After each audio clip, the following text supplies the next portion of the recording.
Hey there, superstars. It is Vanessa here again, your speaker, trainer, and coach from Live, Love, Give. And I'm coming to you with a message all around the dependency loop. I don't know if you guys have heard of this. It's a term that I haven't really heard being thrown around at all. So maybe it's an introduction to you guys around this concept. But it all stems down to this kind of loop that every single one of us has. And what is that loop? That loop is it's nicknamed the dependency loop because we get really dependent on it when we're trying to avoid something, when we're trying to numb our emotions, our experience, whatever. Something is, we're trying to cut off our consciousness over something that we don't want to experience. So we all have our own kind of ways of, diving into this kind of dependency loop. But I want to talk a little bit into it with you guys in the hope that it resonates with you and you can kind of think about, what is that pattern? What is that loop for you as an individual so that ultimately you can break it and you can get back into control and into the driver's seat over your life and what it is that you're looking to create. And so that's kind of the whole gist of it. But ultimately, whenever we get sort of craving, so what happens is we have this dependency loop that prevents us from having to feel something, right? We're trying to numb ourselves from something that we're too fearful of experiencing. Sometimes that's going to be an emotional experience. We don't want to feel the emotion. Other times it's going to be some sort of cognitive dissonance. So we're going to have some sort of, lack of truth going on inside of ourselves. We know that we're lying to ourselves about something and we don't want it to come up to the surface. So what do? We distract ourselves or get into some sort of dependency loop to numb that experience so that we can mitigate it.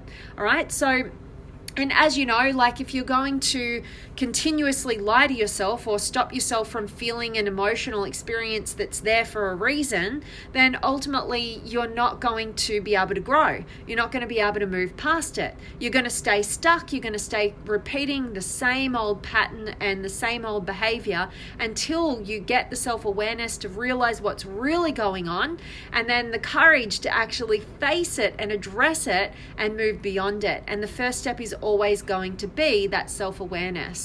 So when some sort of dependency loop is upon us, some people are going to, use food to go and distract themselves when something comes up for them that they're trying to numb and go and keep down under the surface.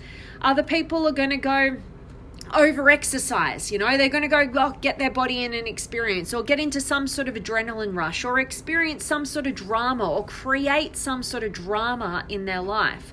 I see that happen all the time where the real problem is there, but that's so scary for people to address that whenever they start feeling it, they are instantly, drawn to creating some sort of dramatic dynamic in a relationship that they have, or creating chaos in their life, kind of starting a fire so that grabs the attention of themselves or other people and they can just focus on that and then they never actually get to have to deal with the real thing that's at play that's totally scary.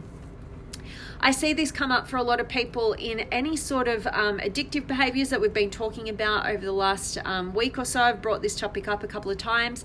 But ultimately what happens is you get a craving for something, right? So the way this used to play out for me, it's every time this has played out for me, it's always been connected to some sort of lie that I'm not telling, that I'm not addressing within myself. I'm lying to myself about something and I'm not getting clear on what that is. And I have no idea. It's going on in my internal world. I'm an extroverted person, meaning that I'm mainly focused on my external world as opposed to being an introverted person who is the real world is the inner world to them. So they're going to be a bit more acutely aware of that.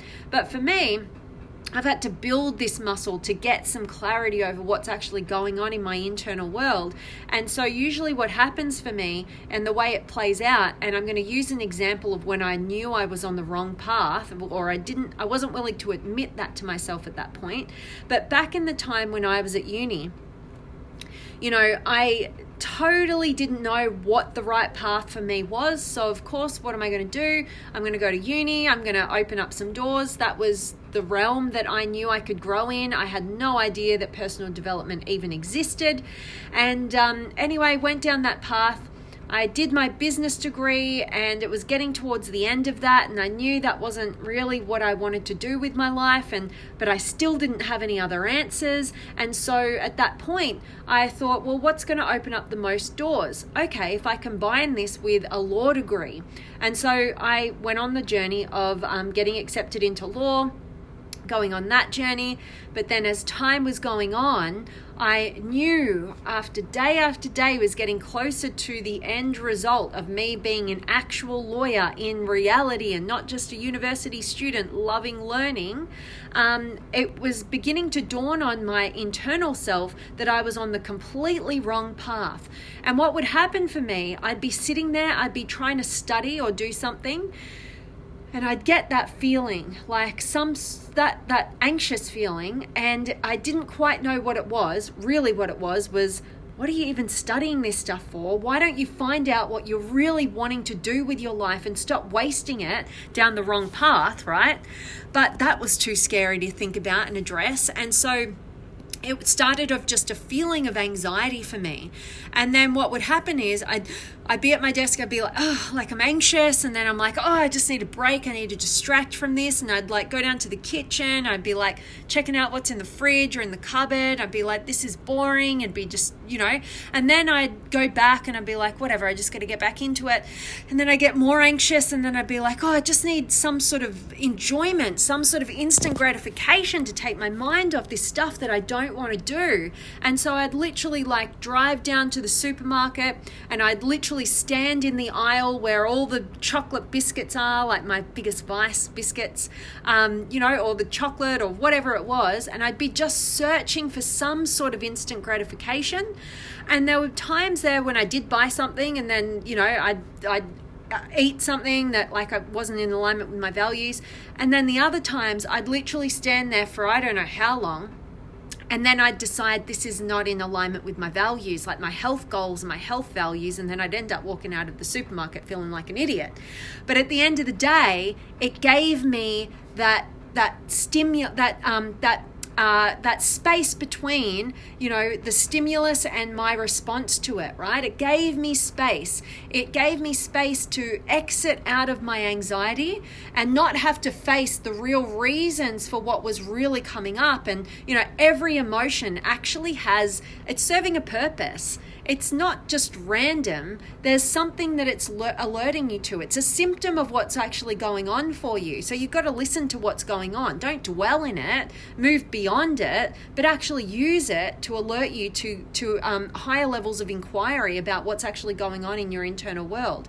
And anyway, it gave me space to just not have to deal, to get out of that anxiety, to either get out of the environment and shift that, or also, change my state by, eating some sort of food or whatever. And then my other one was I'd distract myself all the time with just like searching for a new training plan or, nutrition. And I just study all things health and fitness. And anyway, that wasn't allowing me to actually face and deal with the problem though. That was my dependency loop. I felt that inner voice coming up, trying to alert me to the fact I was lying to myself. It had come out in anxiety. I wouldn't want to feel it. I wouldn't know that that's what it was really going on. And I just want to go and distract myself by getting outside of my environment or eating something like bad or distracting myself with searching health and fitness stuff or whatever. And that would give me a break from experiencing and kind of a way out of experiencing the deeper emotional experience that was really underneath the surface. And And so you can kind of get caught up in these dependency loops, but at the end of the day, you're not solving anything, and then you feel out of control with your life.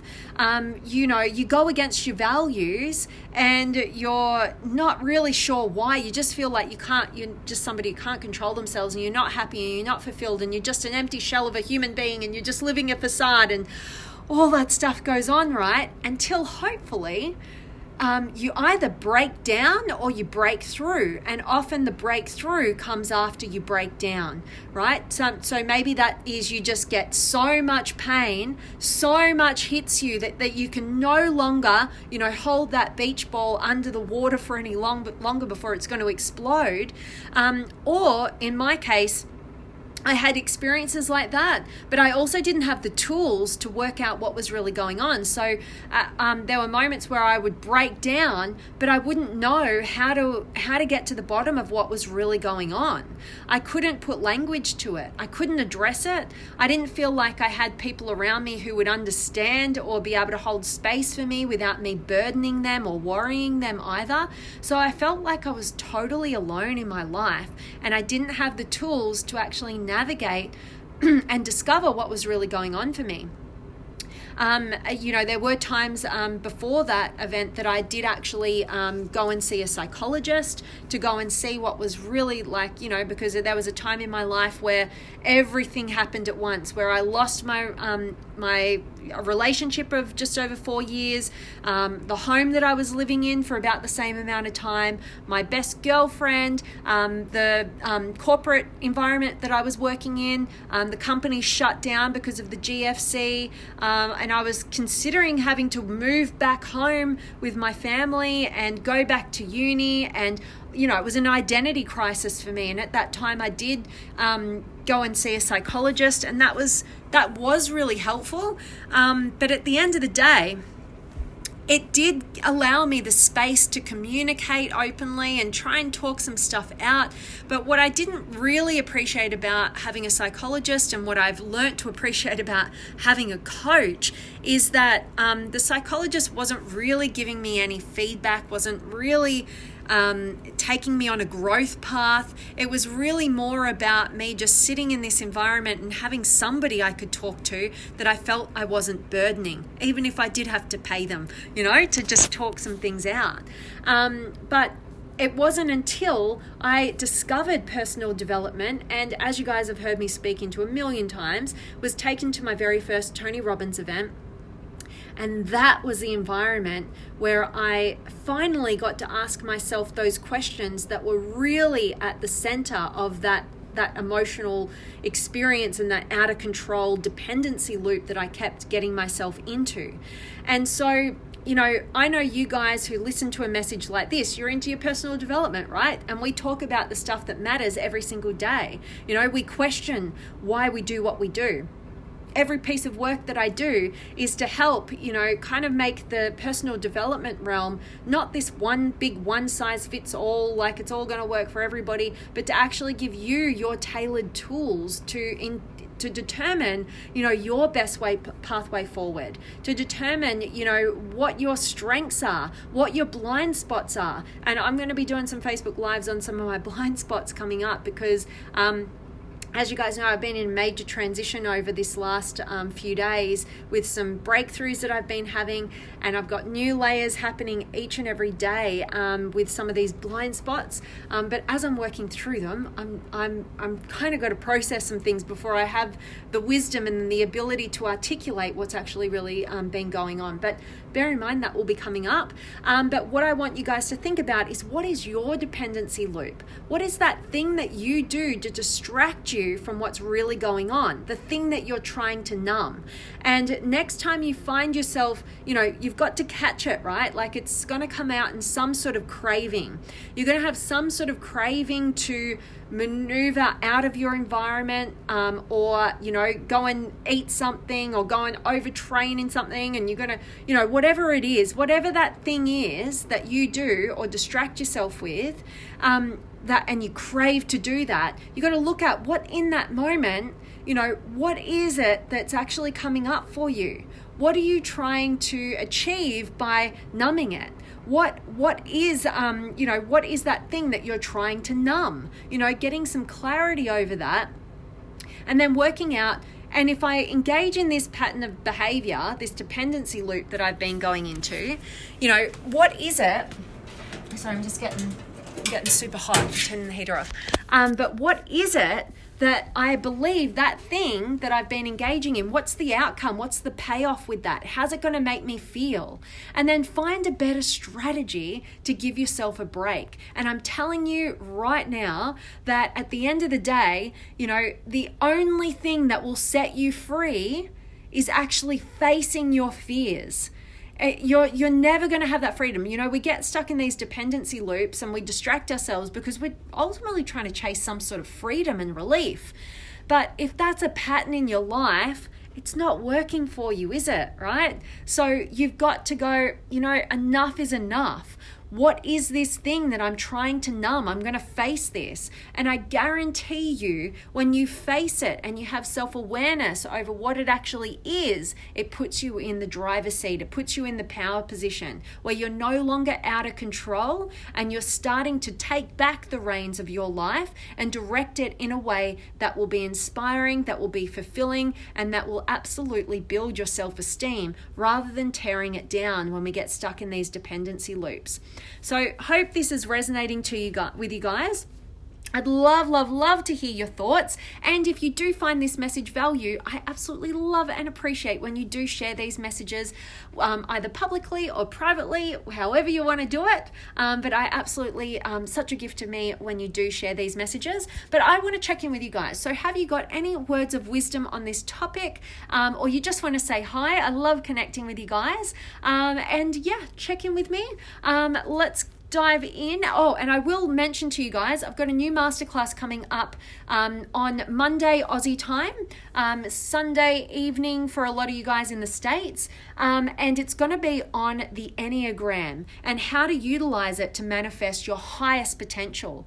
And it's the reason why I actually was going to do this coming masterclass on health, but I decided against it, and I decided to focus all my time and attention to building this one out around the Enneagram, which is a system of personality. And the reason is because it's a kind of the backbone to a lot of the breakthroughs that I've been having recently. And it is a system not for the faint-hearted. It is a system for those of us who are courageous enough to face our blind spots, the biggest things we try and numb, the biggest things we're trying to dull down and not let anybody see. That is a big part of the Enneagram, and I'm at a stage in my personal development journey, obviously, where I'm willing to actually face that, and it's not easy, I'm telling you right now. But if you want freedom and fulfillment in your life, you must be willing to find and face your weaknesses, your blind spots, so that you take away the power and you know what's actually going on. You know what drives why you do the things that you do, why you think and feel the way that you do. And with that power, you get to be in the driver's seat and you get to create the life that you actually want. And in the meantime, when you don't know what those things are, it's so painful, because you end up being in these cycles of like moving a step forward and 2 steps back, and then you don't know why you're sabotaging your success and all these sorts of things. So really, ultimately, this is going to be a super powerful masterclass. So I really encourage you guys, if you're not already, to join us in the Limitless Potential monthly masterclasses. And if you don't know how, I'll shoot you a link. So drop me a comment, let me know that you definitely want to. All right, who have we got in the house? I love it. We've got Adrian and Choppy and Judy and Sarah, yay, and Kane. And hello to you, beautiful Sarah. I always love seeing you each and every day. And Elf's here, yay. Hey, finally got you live. Absolutely. I think I'm on pretty late my time. I don't usually do them this late, so it is so good to see you, my friend. I hope you are doing amazingly well. And Alex is here, and Angie and Graham and Dave. Hello to you, my friend, and Elf. Absolutely, dear Vanessa, to look within and deal with the truth is always daunting and most certainly a never-ending search to fix what's wrong within. Doing so is, however, finding freedom finding peace and accepting ourselves as worthy human beings, infinite respect and love, dearest. So much love for you, Elf, and I always so appreciate your beautiful words of wisdom. They always feel totally heartfelt and totally resonate with me, and I could not agree more. And this is the big key piece. So a couple of months ago, I did a masterclass on an introduction to the neuro-linguistic program communications model. Sounds really technical. It's not. I simplify it. But we dove into what are called meta programs. And these are kind of the ways that we filter our existence. They're ways of seeing the world. And one of them is very much connected to what you just mentioned there in terms of self-worth. There is a meta program around our self-esteem, and we get confused with self-esteem and self-confidence, but there's a difference there. So self-confidence is all about your capabilities, your belief in your ability, your skill set in a way, like you're capable at doing these things. But your self-esteem or self-worth that's connected to that is ultimately all about just you as a human being, no matter what you've done or not done, no matter, anything about you, that your inherent value as a human being, that's what your self-esteem really drives into. And I haven't met many human beings who have gotten this piece. We're all trying to do something. We're human doings rather than human beings, right? We're all trying to do something for the purposes of proving that we are worthy. And I'm speaking from my own personal experience. I know how much I can do this. And but what I've been really working on is owning my inherent value so that when I am doing things, when I am adding value, when I am doing these Facebook Lives or creating my content or whatever work I'm doing, because I can tend to be a bit on the workaholic side, what I'm doing is making sure that that's coming from a place of overflowing. It's not coming from a place of I'm trying to prove my worth in the world.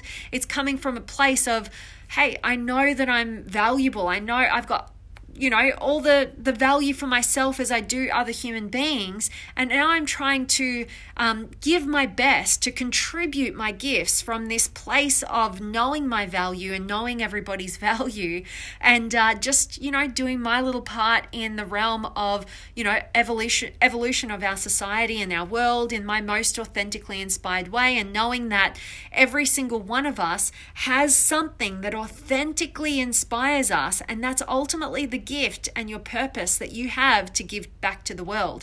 But you're never going to find it until you own your self-esteem. And when you own your self-esteem, that's when you ultimately get to give your gifts. And before that, unfortunately, we're kind of just doing it all from this place of trying to prove something. And I think we're all human beings, so of course we're going to do that. But the aim is to understand this stuff, to understand what's driving, what the motivations are for your behavior. And when you know that, you get to make the shift from, it doesn't look like doing nothing. It looks like doing something from a really fulfilling and really deep, heartfelt place. And that is where your fulfillment is born. So anyway, went on a bit of a tangent there, but you had so many words of wisdom there, Elf, that I really, really appreciated you sharing and for being here. And Tim's here as well. And I love it. I like that word, goddess. Thank you, Elf. And Eduardo's here. And Frank, brilliant and beautiful. You are so kind, my friend. Thank you so, so much. And I love seeing you live. And Zane's here, and Gia, and Renee, and Mohammed. I'm loving that this is wow crazy. I'm going to take that in the good way. And Alex is here, and Savula, awesome, and Gamal. We need a strategy to help us find a rest from what annoys us. Good talk and nice look today, Vanessa. Thank you so much, Gamal. Absolutely. But we need to have that strategy, to find a way to rest from the things that annoy us, in your words. We need that strategy to be one in which actually solves the problem and the cause of what's actually annoying us, right? We need to be able to identify what's driving that, what's creating that emotional experience, instead of distracting ourselves from it. And that given, sometimes we get so burnt out in the emotional experience that we do need to kind of shift out of that. But but not to avoid it, just to recoup our energy, come back, into a better mindset, and then address the problem from that place. Absolutely. So yeah, I love your words there, Gamal. Thanks for sharing. And Nikki's here as well. And Penelope, awesome. And Julie and Sarah. I can relate to so much of what you're saying. I have found myself in a similar situation before. I've turned to food as a distraction when I lived in a place where I just wasn't happy. There was many reasons why I wasn't happy there. We moved to a new area and I'm so much happier now. But my bad eating became a bad habit. I'm still struggling to break it. It's the sugar I need to stop. I love what you've just shared there, Sarah, and always resonating with you. And I love that you always resonate with these messages. And it's based personally in my experience. When I am in total alignment within my life, food, exercise, all that stuff, my body weight, all that stuff, I'm telling you now, it naturally sorts itself out. There's no problem. I don't want to consume foods that I know are bad for me, because we all have the knowledge. It's what our actions are. And so then there's times in my life where I do find myself really craving like bad food or something, or just not caring enough or whatever. And what I've done over time is being able to see the patterns for myself personally, and this may or may not be true for you, but for myself personally, that's an alert that something's out of alignment for me, right? Because it's my dependency loop. So I'm either lying to myself about something, I'm not being totally authentic, either with myself or in a relationship. I'm not showing up in some way that's aligned to me. I'm holding myself back or dulling myself down, or I'm just out of alignment in some regard. And it actually shows up physically for me. So it may or may not be true for you. And definitely there's times that stress us out more than others. But then, I find that this pattern comes up for me even when I think everything's okay. But it's because I haven't been alerted to actually what's really going on internally. I haven't taken the time to check in. And so it shows up externally so that I can go, whoop, okay, I know this pattern. What's going on? What am I numbing? What am I not being truthful about? There's something going on inside. So I hope that me sharing that with you is of value to you, beautiful Sarah. And I so appreciate you sharing your experience. I love it when you guys contribute in these conversations and we get it all going. So enlivening to me. So thank you so much. And I appreciate your authenticity. Oh, so good.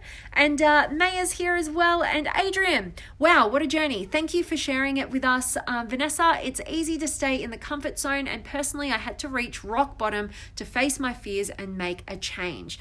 I so appreciate you, Adrian, and also sharing your experience. And thank you. I'm grateful that me sharing this is of value to you guys. And I know what you mean about hitting rock bottom. I've been there a couple of times in my life in different regards. And sometimes, it's in those moments of hitting rock bottom that end up being the most pivotal moments in your life that you have the deepest gratitude and appreciation for, because without them, you wouldn't have made the shifts and changes and had the new set of self-awareness that's allowed you to get to a new level of your potential, your fulfillment, your growth, all those beautiful things. So I love what you've just shared there, Adrian. Great point. And thanks for being here live. And Frank, I'm interested in the Enneagram Masterclass. I will share you the details straight after I get off this live. Thanks for showing your interest, Frank. But yes, I'd love to have each and every one of you guys join in the masterclasses. And this is going to be a really profoundly powerful masterclass that you do not want to miss. If you're somebody who has the courage to look and find your blind spots that you're totally unaware of, and I'm telling you now, it's going to be a bit draining, but it's going to be where your freedom and your fulfillment is residing. So can't wait to share that with you, Frank. Thank you for letting me know. And Siki and Dana and Tony and King, and hello to you, Tony and Samuel. You're so welcome, my friend. And Talitha's here. Do you know, that's so cool. I've only ever met 3 now Talithas in my entire life, and my very best friend as a little girl for 8 years straight, her name was Talitha. So so cool to meet you, Talitha. I love it. And Sarah, yes, I completely agree. Love that this is resonating. And John's here, love it. And Grant, yay. And Sarah, you are so welcome, beautiful. I'm really grateful to hear that that was of value, sharing that.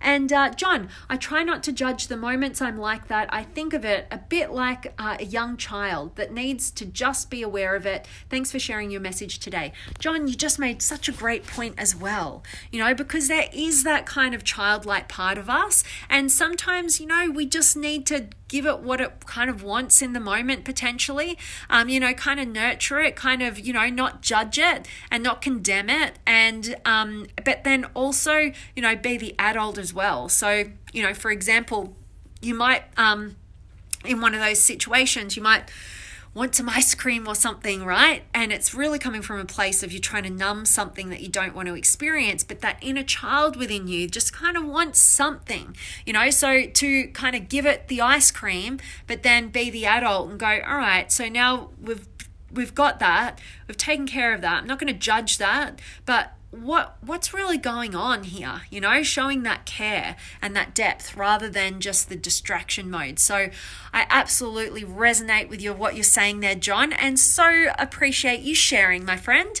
And Justin's here as well. And Sarah, when is the masterclass? The masterclass is going to be happening, I don't know where you are, Sarah. Let me know where in the world you are. But Australian time, it's going to happen at 9 a.m. Melbourne time on Monday.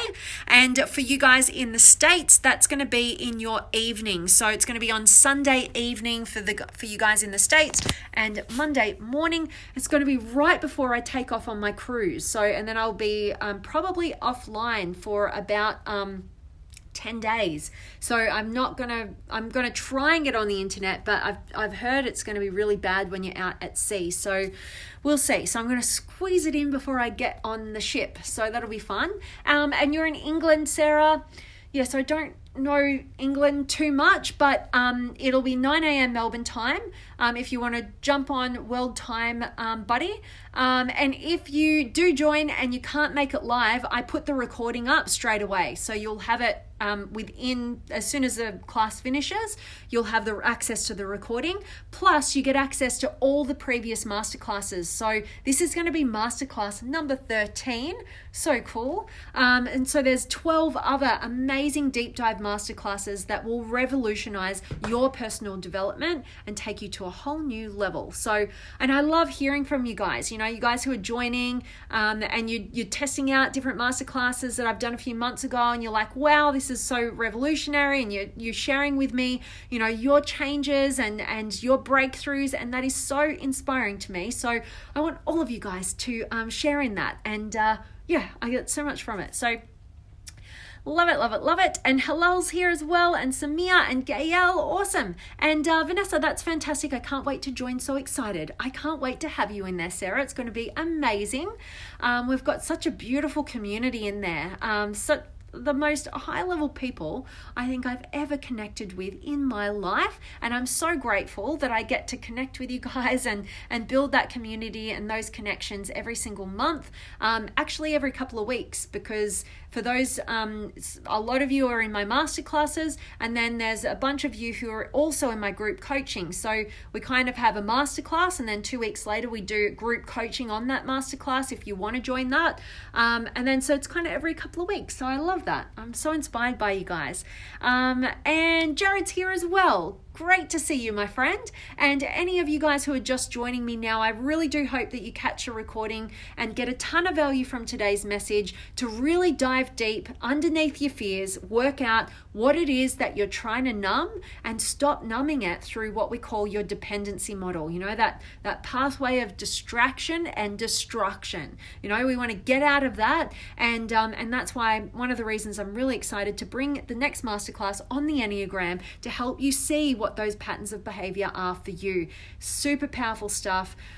Not for the faint-hearted. And as always, guys, I'm sending you all of my love, light, blessings, gratitude, energy, enthusiasm, everything extraordinary coming to you to wherever you are in the world today. I really do hope that it's beautiful, amazing, and extraordinary, and that you're doing something super empowering, and that today's message has definitely served you. And a huge shout out for each and every one of you guys who could join me live. I absolutely I know I say it all the time, but I'm so inspired by your contributions, by your authenticity, by your desire to share and contribute in a conversation like this, and just be part of the Limitless Potential community. So I love you guys, and massive shout out and gratitude to each and every one of you. And yes, as I said, if this message has been of value, please do share it. That's the greatest gift you can give to me. And Caitlin, great to see you, and much love to you, beautiful Sarah, and Ram's in the house. So good to see you, my friend. Hope you catch a recording. I'm signing off. I'm sending you guys all of my love, and I cannot wait to see you tomorrow.